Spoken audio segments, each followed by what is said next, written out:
Hello student, कैसे हैं आप सभी लोग और कैसी चल रही है आप सभी की तैयारी। जैसा कि आपको पता है जुलाई स्टार्ट हो गई है और अब आपके बोर्ड एग्ज़ाम की तैयारी कैसी होनी चाहिए, बहुत ही पावरफुल तैयारी होनी चाहिए।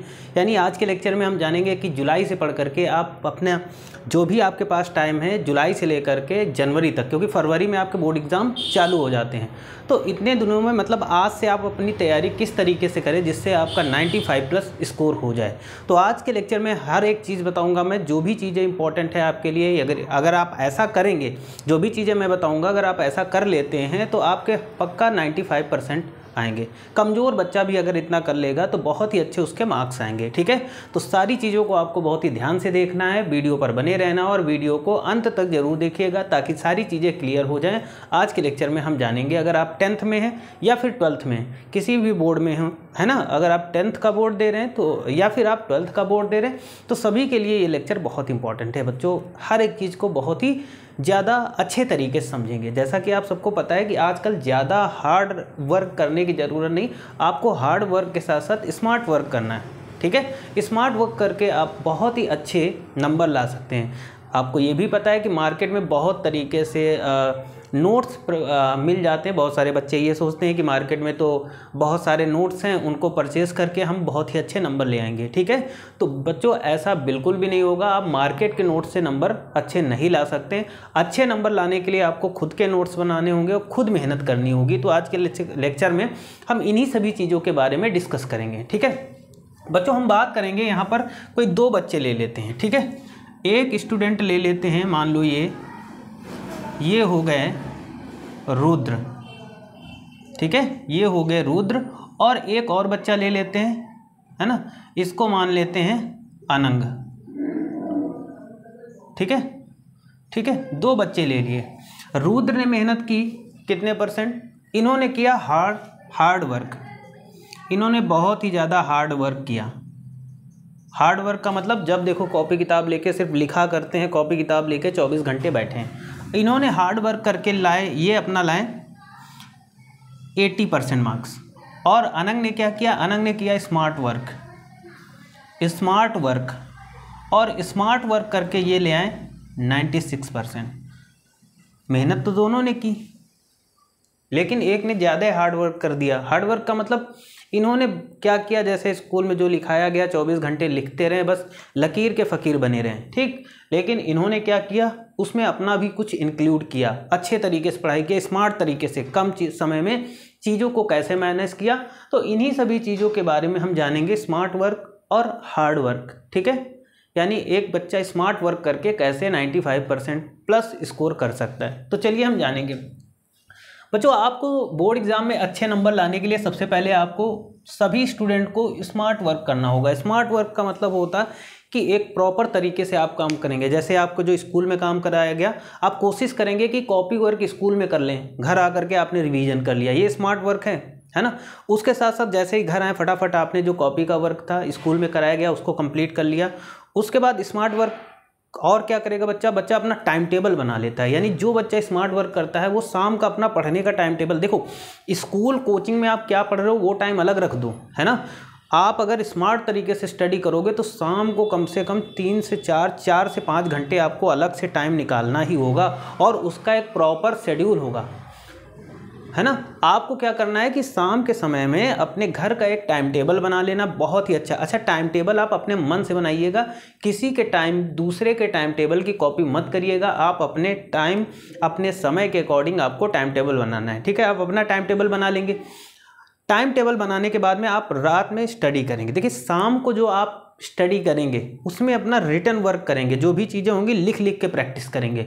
लेकिन आप सुबह उठ करके, मॉर्निंग उठ करके आप जो भी आपके कठिन सब्जेक्ट हैं, कठिन विषय हैं, जो याद करने वाले डिफ़िकल्ट सब्जेक्ट हैं, चाहे वो 12th में हो या 10th में, उन सब्जेक्ट को आपको सुबह उठ करके मॉर्निंग जल्दी से जल्दी याद करना ही होगा।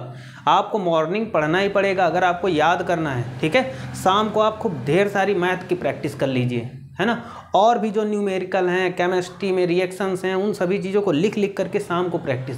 और जो लर्निंग वाला पार्ट है बच्चों, उसको क्या करना है, आपको सुबह के टाइम पे करना है। ठीक, तो सभी को क्या करना है बच्चों, स्मार्ट वर्क करना है। 24 घंटे बस कॉपी किताब लेकर के आंखों के ऊपर ऐसे करके नहीं रखना है कि घर वाले देख रहे हैं कि भाई सुबह से लेकर शाम तक पढ़ तो रहे हैं, बस केवल उसमें बुक देख ही रहे हैं, बाकी कुछ दिमाग के अंदर कुछ नहीं, खाना खा लिया यहाँ तक बिल्कुल बैठे हैं कुर्सी डाल के बिल्कुल और बुक को ऐसे पकड़े हैं। तो वो वाली स्टडी बिल्कुल दिखावा बिल्कुल नहीं करना, जो करना सॉलिड करना। आपको पढ़ना है अगर 1 घंटे तो सॉलिड पढ़िए, नहीं तो चुपचाप पढ़ के सो जाइए, है ना।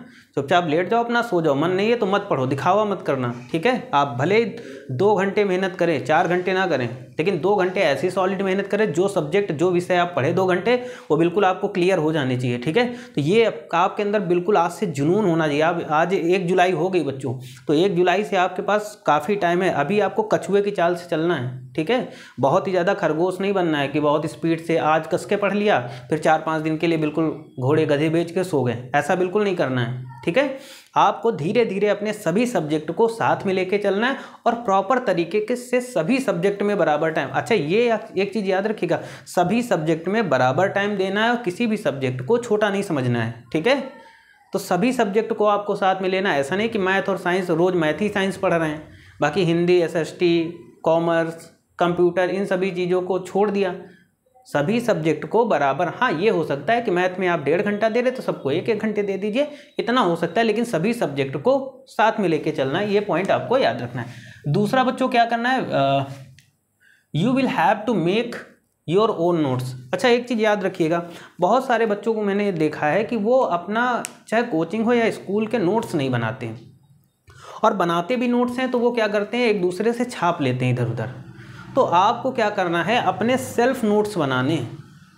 सेल्फ नोट्स का मतलब स्कूल कोचिंग्स में आप बना रहे अच्छी बात है, लेकिन एक कॉपी और बना लीजिए, कोशिश करिए, नहीं तो उसी में अपने हिसाब से चीज़ों के लिए जगह छोड़ दीजिए और अपना पॉइंट भी वहाँ पर नोट करते जाइए। आपको सेल्फ अपने नोट्स बनाना है, बुक को ज़रूर पढ़ना है। जैसे मान लीजिए हमने SST उठाया, तो SST में कोई टॉपिक हमने उठा लिया, है ना, जलियांवाला बाग क्या था, तो उस पर अपने मन से आप बना के उसको पढ़िए स्टोरी को, और उसके बाद में फिर अपने मन से उसके बारे में लिखिए बच्चों। तो जो आप अपने नोट्स बनाएंगे उससे आपको ज़्यादा मेहनत मिलेगा। बहुत सारी मार्केट में भी बोर्ड एग्जाम से पहले बहुत सारी बुक्स आ जाएंगी, शॉर्ट्स नोट्स वगैरह, उनसे आपका कुछ भला होने वाला नहीं है। वो आप पढ़ोगे बोर्ड एग्जाम से पहले, तब भी आपको उसकी लैंग्वेज नहीं समझ में आएगी। पर अगर आपने खुद के नोट्स बनाए हैं तो फिर आप चाहे 12th में केमिस्ट्री हो, फिजिक्स हो, बायो हो, मैथ्स हो, या 10th के सारे सब्जेक्ट हैं, आपको स्वयं के नोट्स बनाने हैं बच्चों। स्वयं के नोट्स आपको बोर्ड एग्जाम से पहले बहुत ही ज़्यादा हेल्प करेंगे। तो अपने सेल्फ नोट्स बनाइएगा, है ना, या आप कोचिंग जहाँ पढ़ते हैं तो वहाँ से आप अपने नोट्स बढ़िया से बनाते जाइएगा, समझते जाइएगा, ठीक है। तीसरा पॉइंट आता है चैप्टर वाइज 1-लाइनर नोट्स। चैप्टर वाइज मतलब जैसे आपने स्कूल में चैप्टर पढ़ लिया, है ना, कोचिंग में चैप्टर पढ़ लिया, लेकिन उसके बाद आपको सेल्फ रीड करना है। आप चैप्टर को जरूर रीड करेंगे और फिर उस चैप्टर से अपने इंपॉर्टेंट नोट्स बनाते जाइएगा, या बुक में आप अंडरलाइन करते या हाईलाइट करते हुए चलिएगा, ठीक है। तो आपको चैप्टर वाइज नोट्स जरूर प्रिपेयर करने हैं, ठीक। मैथ्स एंड न्यूमेरिकल रिवीजन बच्चों, आपको मैथ हो या केमिस्ट्री हो या फिजिक्स हो, है ना, इन सब में जो न्यूमेरिकल प्रूविंग, है ना, रिएक्शन को बैलेंस करना, इन सभी चीज़ों को आपको बहुत ही खूब डेली का डेली मतलब ढेर सारी प्रैक्टिस करने हैं। मैथ तो आपको डेली रेगुलर आपको बहुत प्रैक्टिस करनी है। जितनी आप मैथ प्रैक्टिस करेंगे उतना ही आप तेज होंगे। मतलब आपके अंदर एक जुनून होना चाहिए कि भाई इस बार 95% लाना है, और आपको खूब ढेर सारी बिल्कुल प्रैक्टिस करनी है डेली का डेली। मतलब आप बिल्कुल खो जाइए, ऐसा जुनून आपके अंदर होना चाहिए कि आप पढ़ने बैठे और आपको टाइम का पता ही ना चले कि कब 4 घंटे बीत गए। मतलब इस टाइप का जुनून कर लीजिए, है ना।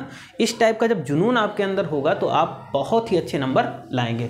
तो मैथ हो या फिजिक्स हो या केमिस्ट्री की रिएक्शन हो, इन सब का आप क्या करेंगे, खूब रिटन प्रैक्टिस करेंगे। खूब रफ रजिस्टर आप ले आइए, 2-4 किलो अपने पास रफ रजिस्टर आप रख लीजिए, और खूब शाम को बढ़िया से एक एक्सरसाइज खत्म हुई उसका प्रैक्टिस करते जाइए। मतलब पीछे का आपको प्रैक्टिस बहुत ज़रूरी है। मैथ में ऐसा नहीं कि हम 2 चैप्टर पढ़ चुके हैं पीछे और तीसरा स्टार्ट किया फिर पीछे वालों को छोड़ दिया, ऐसा बिल्कुल नहीं करना है। सभी सब्जेक्ट को समय समय पर आपको रिवाइज भी करते जाना है, ठीक है। तो रिवीजन आप बहुत करिएगा बच्चों। अगला पॉइंट आता है कि clear your doubts daily. Doubt आपको क्या करना है बच्चों, जो आप डेली पढ़ेंगे उसको घर में रिवाइज करेंगे और उसके बाद ऐसा तो है नहीं कहीं ना कोई आपको डाउट ना है। तो जो भी आपको डाउट आए, जितने भी आपको डाउट आए, एक आप डायरी बना लीजिए, कॉपी बना लीजिए पतली सी।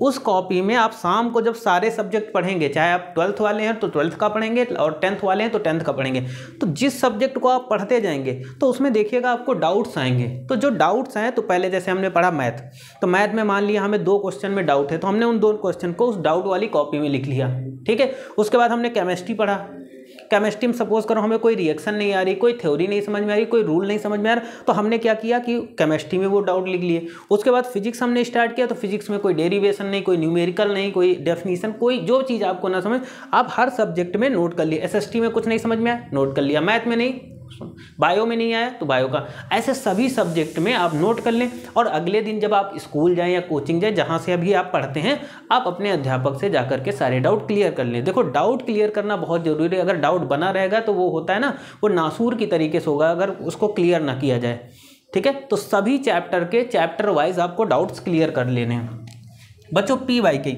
जैसे आप PYQ बहुत जरूरी बच्चों। PYQ का मतलब होगा कि जैसे आपने एक चैप्टर कंप्लीट किया, फिर आप क्या करेंगे, उनके प्रीवियस ईयर उस चैप्टर से पिछले सालों में पूछे गए जो प्रश्न हैं उनको आप क्या करेंगे, उनका डिस्कशन करेंगे, यानी उन क्वेश्चन को सॉल्व करना। प्रीवियस ईयर प्रश्नों को, क्वेश्चंस को सॉल्व करना बच्चों बहुत ज़रूरी, और बहुत ही ध्यान से सॉल्व करिएगा। प्रीवियस ईयर आपके तो इंपॉर्टेंट होते ही हैं, ठीक है। उसके बाद proper timetable according to you. हाँ, ये चीज़ बच्चों बहुत ज़रूरी है। शाम का और सुबह का जो टाइम टेबल होना चाहिए वो आपके अकॉर्डिंग होना चाहिए। आपके अकॉर्डिंग क्यों? अब देखो, हम अगर आप टाइम टेबल बनाएंगे आपका, तो हम तो अपने अकॉर्डिंग बना देंगे जो मुझे ठीक लगेगा, पर क्या आपके पास उस समय पे आप फ्री हैं, है ना? तो आप किसी दूसरे का टाइम टेबल नहीं फॉलो करेंगे। आपको क्या करना है, अपना खुद का टाइम टेबल बनाना है। हाँ, ये हो सकता है आप अपने टीचर से हेल्प ले सकते हैं टाइम टेबल बनवाने में, पर उस टाइम टेबल को अपने आप से और अपने टाइम के अकॉर्डिंग बनाना है। इस तरीके से आपको मेहनत करना है बच्चों, ठीक है। सेल्फ स्टडी, हाँ देखो बच्चों, सेल्फ स्टडी तो आपको बहुत ज़रूरी है। अब ये नहीं कि हम स्कूल पढ़ाएं उसके बाद में बैग फेंक दिया, अब तो हम तो पढ़ाएं 5-6 घंटे स्कूल में रुकें, कोचिंग पढ़ाएं 2 घंटे तो अब कोचिंग पढ़ लिया, ये हो गया। ये बिल्कुल नहीं। कोचिंग स्कूल आप पढ़ रहे हैं वो बात अलग है, लेकिन उसके अतिरिक्त आपको क्या करना है कि आपको अपना सेल्फ स्टडी अलग से, मतलब लगभग 4 से 5 घंटे आपको अलग से सेल्फ स्टडी करना है। ये पॉइंट जरूर नोट कर लीजिएगा। ऐसे ही टॉपर नहीं बन जाते बच्चे, आपको मेहनत बहुत करनी पड़ेगी, तब जा करके आपको उस मेहनत का फल मिलेगा, ठीक है। सॉल्व PYQ पेपर, ठीक है। जैसे ही आपका सिलेबस कंप्लीट होता है, आप प्रीवियस ईयर पेपर जितने भी हैं, प्रीवियस ईयर सभी क्वेश्चन पेपर आप खूब धमाकेदार तरीके से सॉल्व करेंगे। ये चीज़ आपको ध्यान रखना है। Daily morning learn subject. बच्चों एक चीज़ और इम्पॉर्टेंट है, शायद ही इस चीज़ को बहुत ही कम बच्चे, वही बच्चे कर पाते हैं जो शायद ज़िंदगी में कुछ टॉपर बनना चाहते हैं या अपने लक्ष्य को प्राप्त करना चाहते हैं। बच्चों आपको क्या करना है कि डेली रोज़ का रोज़ सुबह उठ करके आपको जो आपको कठिन सब्जेक्ट लगते हो याद करने में, उन सब्जेक्ट को सुबह 1 से 1.5 घंटा आपको रेगुलर याद करना होगा। सुबह का टाइम बहुत अच्छा होता है बच्चों लर्निंग के लिए, ठीक है। तो सुबह आपको क्या करना है, रोज़ आपको अपने, जब तक आपका बोर्ड एग्ज़ाम नहीं हो जाता तब तक आपको अपने सब्जेक्ट को सुबह उठ करके याद जरूर करना है बच्चों। अब सारी चीज़ें आपको मैनेज करना है बच्चों। अब ऐसा नहीं कि केवल ये आप ही के लिए, हर जो टॉपर होते हैं वो इसी तरीके से अपनी तैयारी को करते हैं, तभी वो टॉपर बनते हैं। अब कोई ये ना कहे कि हमारे पास इतना टाइम नहीं, हम यहाँ जाते वहाँ, ये सभी बहाने बच्चों नहीं चलेंगे। आपको अगर टॉपर बनना है तो इन सभी चीज़ों के बारे में आपको डिस्कस करना होगा। आपको शाम को भी पढ़ना होगा, आपको सुबह भी पढ़ना होगा, आपको स्कूल में भी पढ़ना होगा, मतलब आपको मेहनत तो करनी है, ठीक है। तो मेहनत करनी है, उसके साथ साथ में अपने स्वास्थ्य को बना के रखिएगा, अपना खाना पीना अच्छे से खाइएगा ताकि आप बीमार ना पड़े बच्चों, ठीक है। समय से स्कूल जाइएगा, और इस समय आप क्या करिएगा, योगा वगैरह भी आप सुबह सुबह उठ करके 10-15 मिनट योगा जरूर करिएगा, इससे आप फिट रहेंगे। तो ये सभी तरीके आप अपनाएंगे, जिससे क्या होगा कि आप बोर्ड एग्जाम में बहुत ही अच्छे मार्क्स लाएंगे बच्चों। जुलाई स्टार्ट हो चुकी है, और जुलाई, अगस्त, सितंबर, अक्टूबर, नवंबर, दिसंबर, जनवरी, आपके पास 7 महीने बच्चों। इन 7 महीने में आपको क्या करना है, जी तोड़ मेहनत करनी है, खूब मेहनत करनी है, जिससे आप बोर्ड एग्जाम में अच्छे नंबर ला सके और 100% आपके नंबर आएंगे बोर्ड एग्जाम में। मुझे पता है आप लोग बहुत ही ज़्यादा मेहनत करेंगे। तो आज के लेक्चर में इतना ही रखते हैं और अगर कोई सुझाव देना चाहते हो तो कमेंट करके जरूर बताइएगा। Thank you for this class.